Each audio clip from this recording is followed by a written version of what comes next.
Dos petits pàrquings en superfície, aprofitant dos solars sense urbanitzar a l'avinguda del Canigó de Tortosa, resolen des d'aquesta setmana una de les reclamacions veïnals del barri de Sant Llàtzer.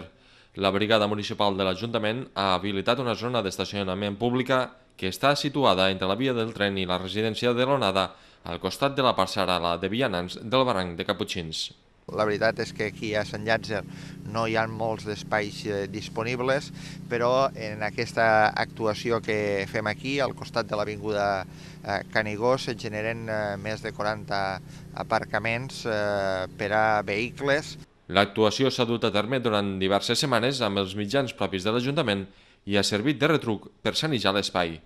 Aquests solars eren solars que estaven malmesos, estaven no molt cuidats, igual com tota aquesta vora de l'avinguda Canigó, que la vegetació envaïa la vorera. Es va fer una primera actuació de neteja, després se va fer una preparació dels terrenys, se va procedir la setmana passada a la seva pavimentació i ara s'estan acabant de pintar.